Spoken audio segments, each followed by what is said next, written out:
Guys, welcome to another auction preview. This month we've got again Rod, Ranjan, and myself and Jay discussing auction lots. And in this video, we're going to discuss two lots in Suffolk, two commercial lots that Jay and Rod picked. And we're going to continue with this series and have several other lots posted as we go. And welcome to this video, and we're going to start with some really awkward waving, and we're going to proceed to discussing those two properties in Suffolk. Enjoy and subscribe to our channel and visit our website hammeredauctions.co.uk.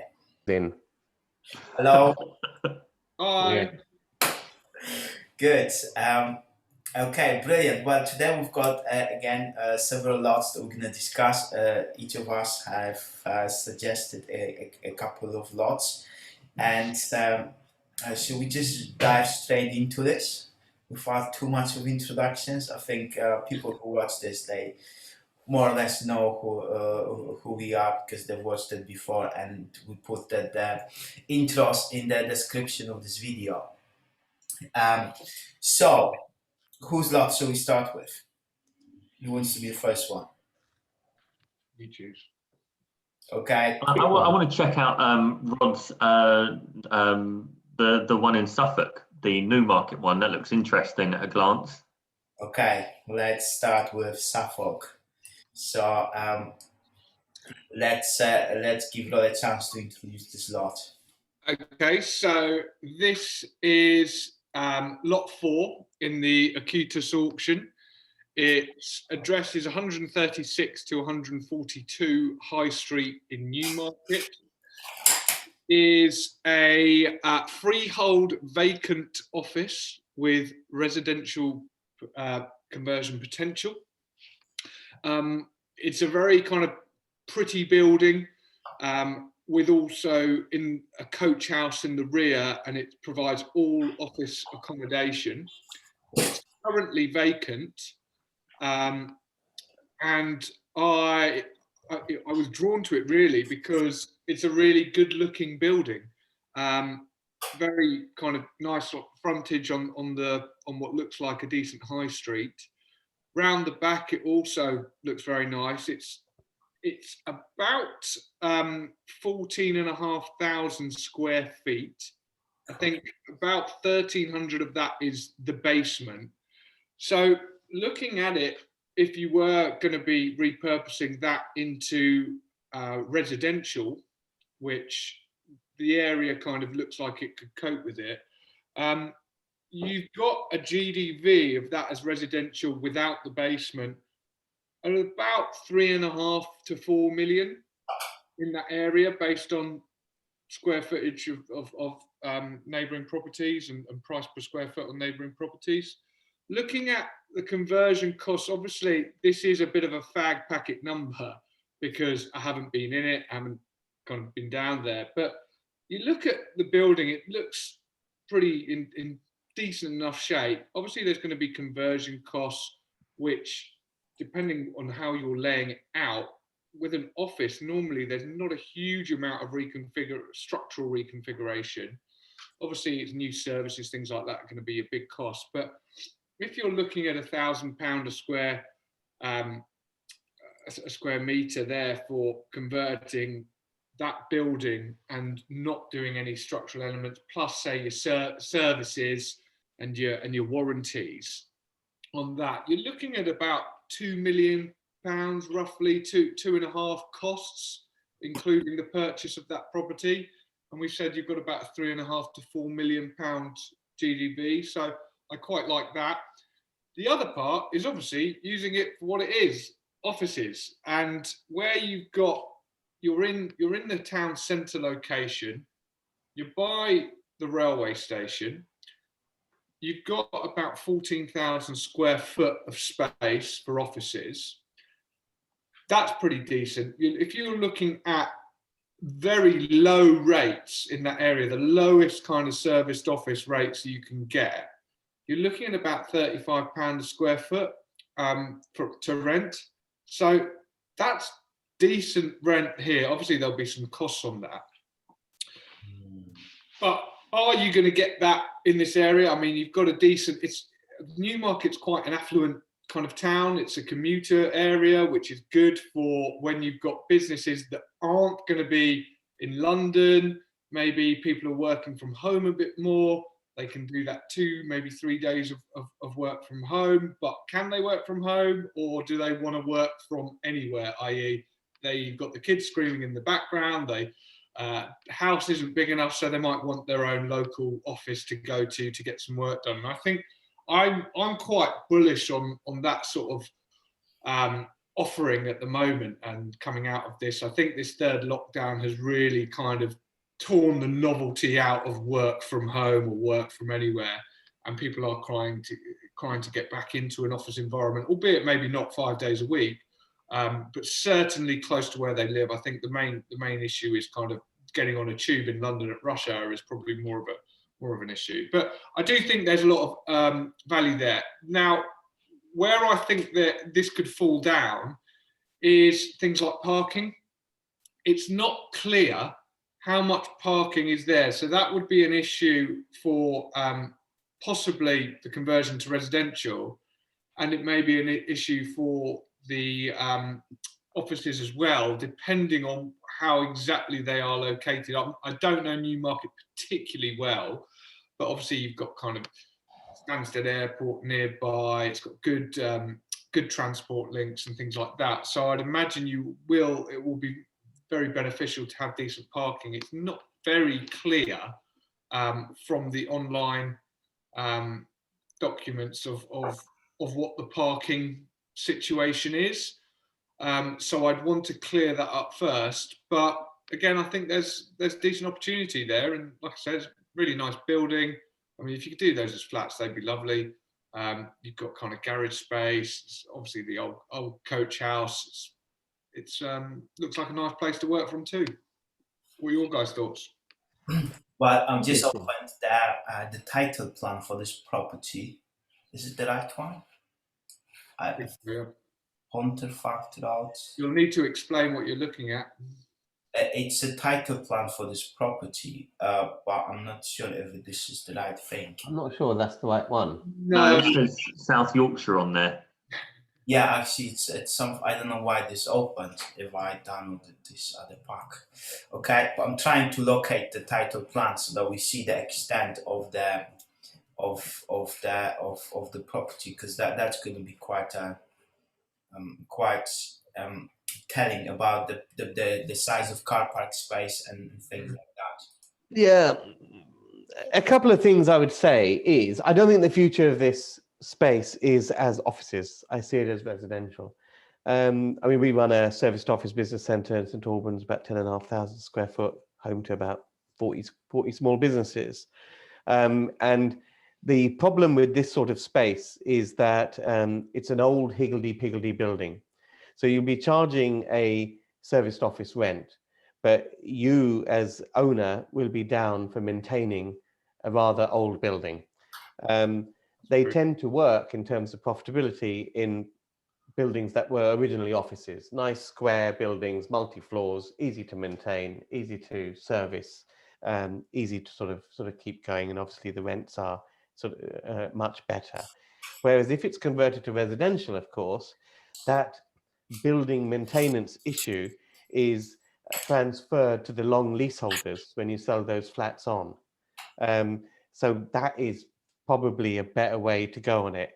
The other thing I like about it for residential conversion is that because it doesn't look like an office, the GDVs won't be at a discount. Because if it's sometimes an office conversion looks as though it's an office from the outside. Doesn't matter what you do with it, it still looks like an office. And those flats sell for a small discount to what obviously was built as a residential unit. Now, when this is done as residential flats, no one will be able to say, oh, this was an office, because it doesn't look like an office. So that means your GDVs will be at the upper end of the comparables. But I think the build costs, because it's an old building, will also be slightly higher, because there will be an amount of repairs. And unless you see inside it, I think it's unlikely that it's got open floor plates, load-bearing walls all over the place, floors that will need to be repaired, lots of roof space there. So the conversion cost would be a little bit higher, but I think that would be compensated for an upper end GDV because of the character of the building. I would agree with those points. I think it's an attractive looking building. Depending on what the floor plate looks like, it would be interesting to see how you would cut and shut it up to get X number of units through. I don't think that's going to be a problem. I think actually just having looked at kind of an aerial view of it, there is some space for parking, but I do think a couple of those buildings you might end up taking down, which are the ones that kind of were clearly for stables or something like that. And I think they would come down to make space for a bit more parking. But I still think I think that would be, yeah, I think it's an interesting one. I think obviously the risk here is in that you don't get planning, and it's looking at what those reasons could be. As I said, kind of parking could be one. There's not going to be anything about loss of jobs because it's currently vacant. So I think I'd be pretty positive in getting that there. And it's, yeah, like I say, it's in a great location. You've got a lot going on around there in terms of obviously you've got race course, you've got airport nearby. It can be a busy location. So I do think, as Ranjan said, he made some good points about the problem with serviced offices and upkeep of repair, and certainly that's I think a very, very good point.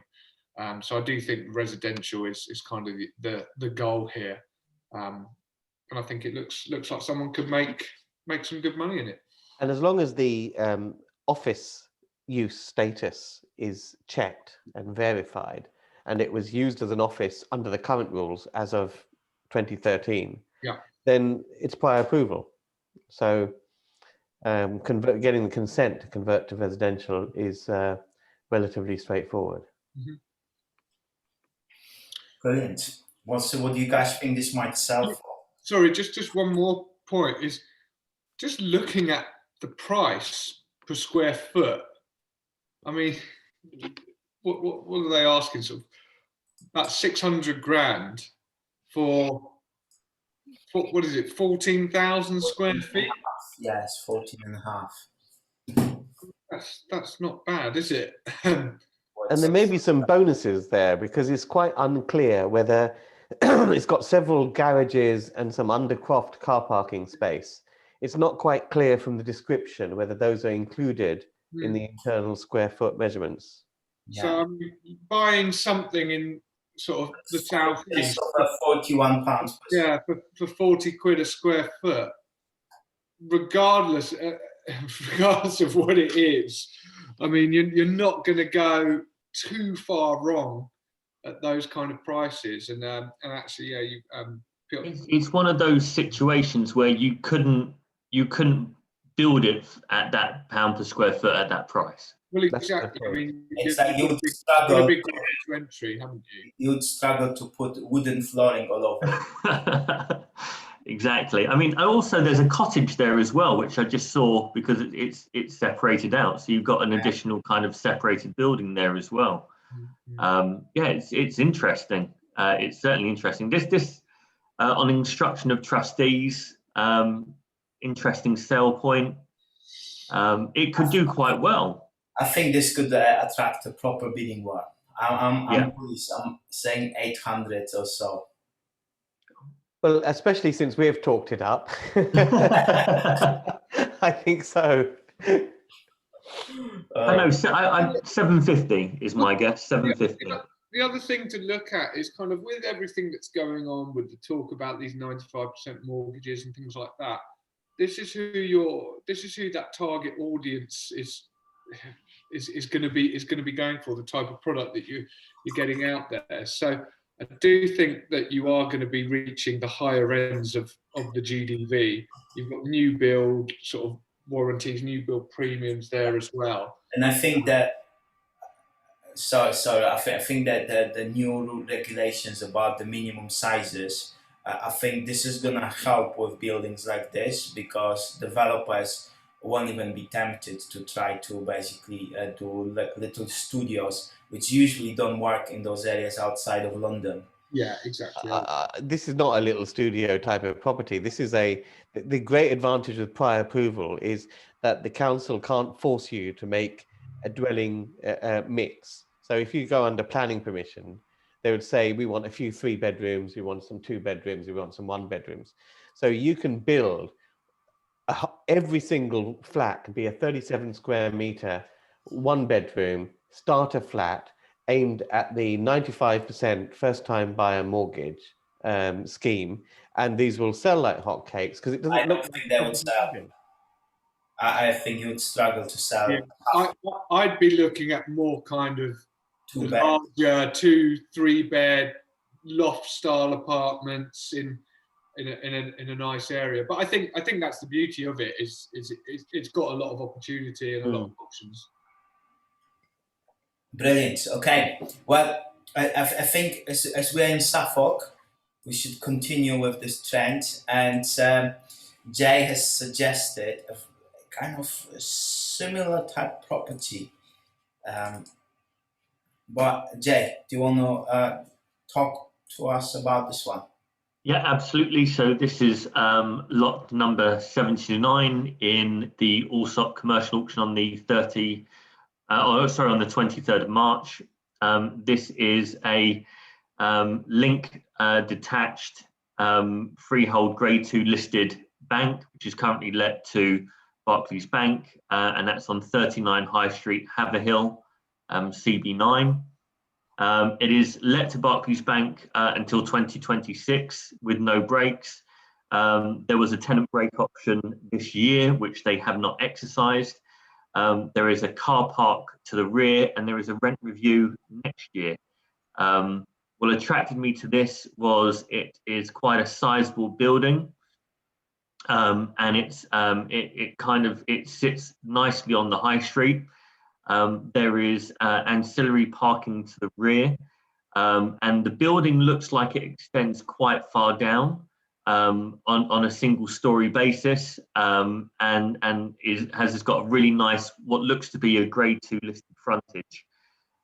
So for something like this, I mean, if you look in the Allsop commercial catalogue, there is an absolute a litany of Boots and Santanders all going for sale, but not that many Barclays, I have to say, over the last couple of months. I quite like the idea of this investment. I think if the bank was to leave in 2026, well, you would have had the income, which is circa 10% on a gross yield, based on the guide range. So it would have been bringing you a return in that time. You could have thought to do anything kind of exotic and sexy to the rear, or indeed to the uppers, and then have kept the retail on the ground floor at the frontage to the high street. So I think it offers quite a few interesting opportunities. I agree.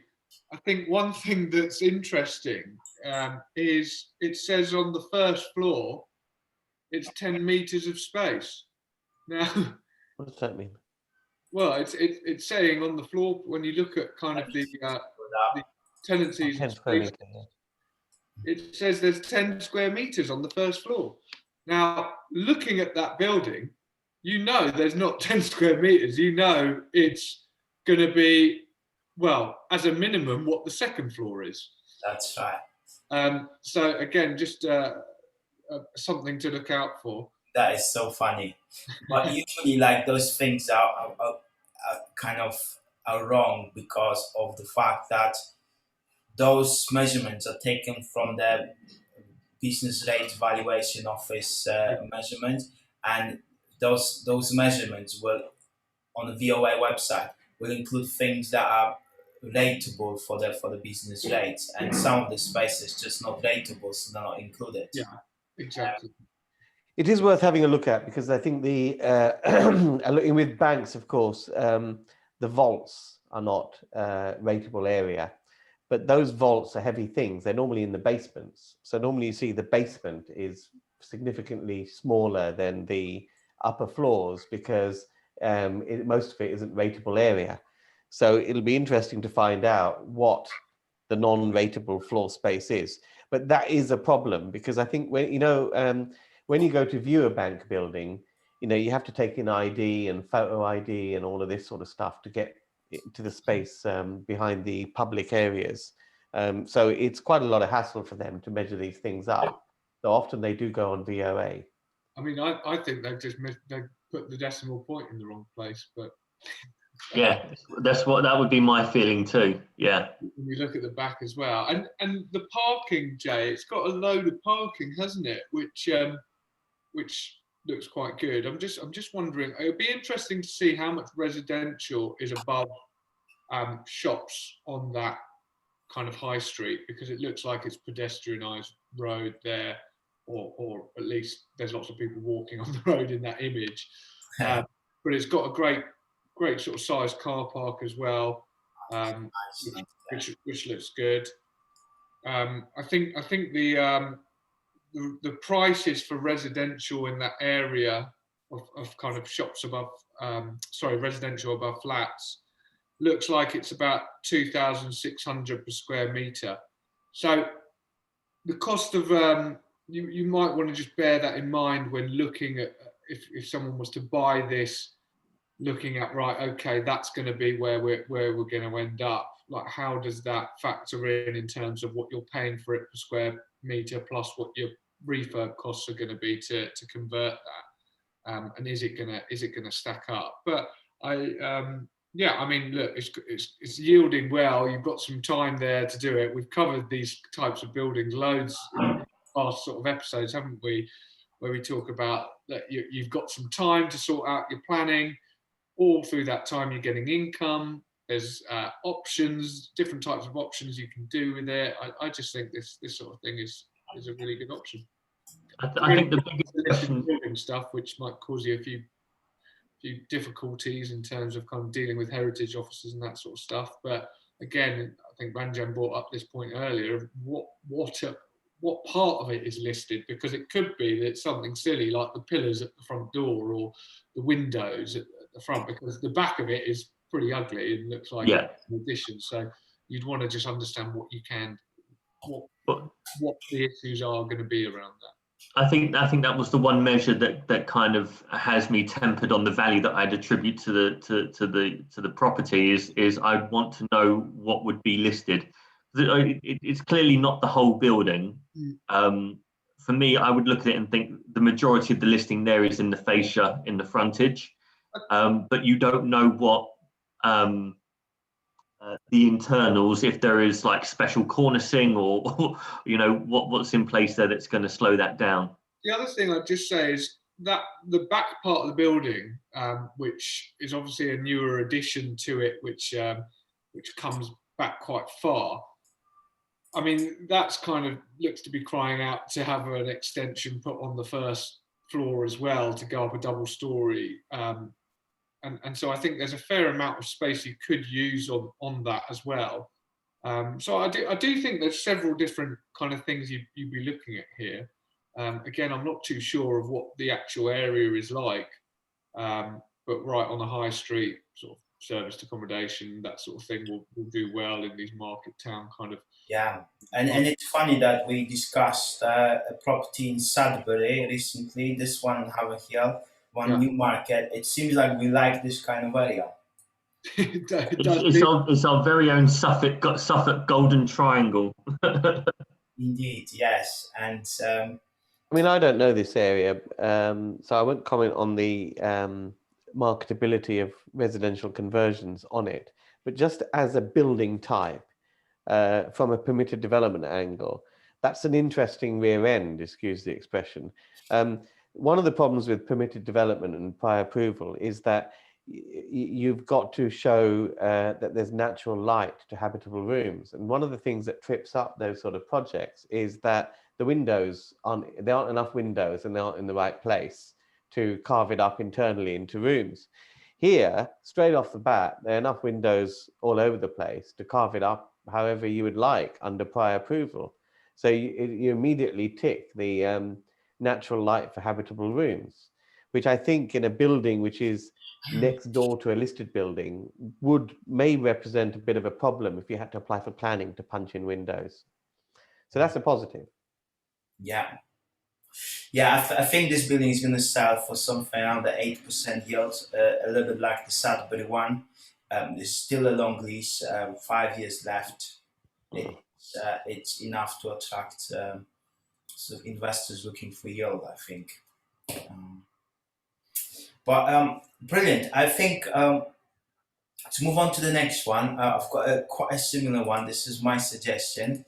And it looks extremely cheap for what it is. Like, I think it's a common theme so far of those buildings. This is number 2 and 3 Marketplace, Melton Mowbray, Leicestershire. Lot number 11 in also commercial auction. And it's a prominent town centre freehold shop investment, guided at 300 to 325. So we know the reserve price would be set between those values, and the gross initial yield is 7.5%.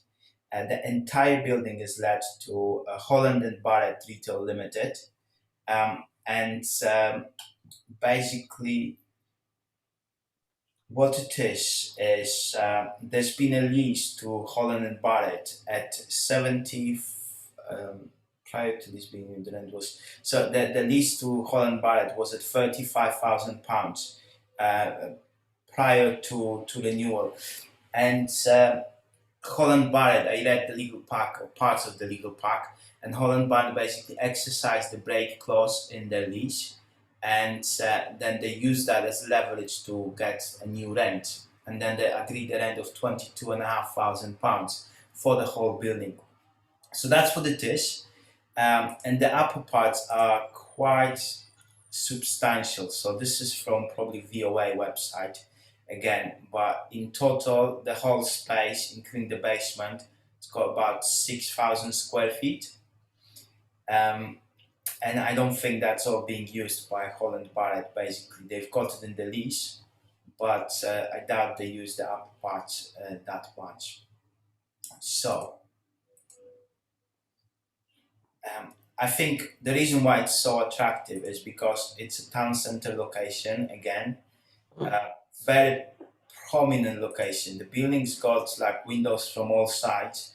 Actually, this side, it's on the corner. It's got lots of frontage, and I think you would be able to re-let this downstairs part to like either 2 or 3 retailers or even smaller type retailers. And I would try to get access for upper parts and try to do some other commercial kind of use for upper parts, either serviced offices that we discussed before or some form of something commercially viable. But I think buying the property at such price, it just kind of makes sense. How do you access the upper parts? Can you access it independently of the shop? Well, from the pictures, it's not clear, but I don't think so at the moment. So at the moment, for the next 3 years of Holland Barrett being there, or 2.5 years now, I think you can't do anything. But afterwards, I think you could create some sort of entrance over here, like somewhere. Well, there's definitely lots of locked-in value there because if they're only using the ground floor, maybe even the first floor for storage or for offices or whatever, there's still an additional 2 floors to play with there. So that's quite a lot of locked-in square footage that isn't being utilised or really valued. So that's an interesting building. I am concerned. I don't know this area. Well, here's what concerns me: is the rent was 35k.